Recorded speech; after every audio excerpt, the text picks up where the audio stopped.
Silent ആക്കിയിട്ടിരിക്കുകയാണ് ഞാൻ. അതുകൊണ്ട് ഈ വിഷയങ്ങൾ അറിഞ്ഞില്ല. നമ്മൾ വേറൊരു ചെറിയ കുട്ടികളെ ഒരു പരിപാടി ഉണ്ടായിരുന്നു, അതിന് പോയതിന്. അത് കഴിഞ്ഞ് ഇപ്പോഴാ ഈ പരിപാടികൾ അതിനെപ്പറ്റി എന്തൊക്കെ പറഞ്ഞതെന്നുള്ളത്. ഇപ്പോൾ ഞാനെന്തോ പിരിവ് നടത്തുന്നതെന്ന് പറഞ്ഞ് ഞാനൊരു പിരിവ് ഇന്നേ വരെ നടത്തിയിട്ടില്ല. എൻ്റെ സ്വത്തും മുതലും വിറ്റിട്ടാണ് ഞാൻ ഈ വിഷയത്തിൽ നിൽക്കുന്നത്. എന്തെങ്കിലും ഒരു തെളിവോ കാര്യങ്ങളോ കൊണ്ടുവരാണെങ്കിൽ തീർച്ചയായിട്ടും ഞാൻ നേരത്തെ പറഞ്ഞ മാതിരി തന്നെ മാനാഞ്ചിറ സ്ക്വയറിൻ്റെ നടുവിൽ വന്ന് നിൽക്കും.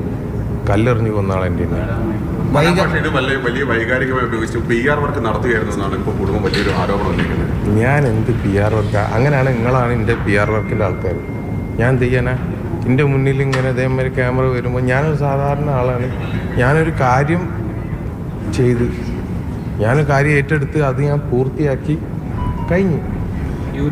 പിന്നെ അത് കഴിഞ്ഞിട്ട് ഞാൻ അതിന് മുകളിൽ ഞാൻ എന്ത് ചെയ്യേണ്ടതെന്ന് പറഞ്ഞു കഴിഞ്ഞാൽ എനിക്ക് നേരിട്ട കുറേ പ്രശ്നങ്ങളുണ്ട്, കുറേ കുറ്റങ്ങളും പ്രശ്നങ്ങളും എനിക്കുണ്ട്. ആ പ്രശ്നങ്ങളുടെ പിന്നിലാണ് ഞാൻ എന്താക്കുന്നത് സംസാരിക്കുന്നത്. വേറെ PR വർക്കായിട്ട് അതല്ല, സ്വന്തമായിട്ടൊരു യൂട്യൂബ് ചാനൽ തുടങ്ങി അതിൽ ഈ അർജുനെ ഉപയോഗപ്പെടുത്തി അതിന് വ്യൂവേഴ്സ് ഉണ്ടാക്കി എന്നുള്ളതാണ് ഗുരുതരമായ ഒരു ആരോപണം.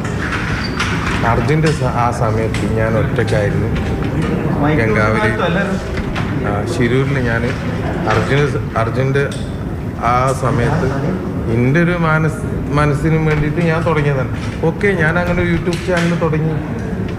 അതിലിപ്പോൾ എന്താ തെറ്റുള്ളത്? മുതലെടുപ്പായിരുന്നു അല്ലെങ്കിൽ അതിനെ കച്ചവടമാക്കിയത് ഏതാണ്? ആ യൂട്യൂബ് ചാനൽ ഒന്ന് പോയി നോക്കി. ആകെ ഒരു എന്താ പറയുക, ഒരു 10,000 സബ്സ്ക്രൈബേഴ്സ് ഉള്ള ഒരു യൂട്യൂബ് ചാനൽ. ഈ 10,000 സബ്സ്ക്രൈബേഴ്സിന് കാര്യങ്ങൾ മനസ്സിലാവാൻ വേണ്ടിയിട്ട് പലപ്പോഴും ഒരു ലൈവ് ഇടും.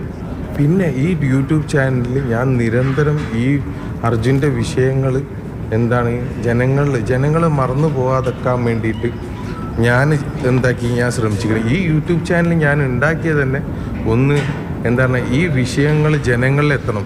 അതാകെ അന്നൊക്കെ എൻ്റെ ചാനലിൽ വളരെ കുറച്ച്, ഒരാളാണെങ്കിൽ ഒരാളെ ചുവട്ടിലെത്തണം.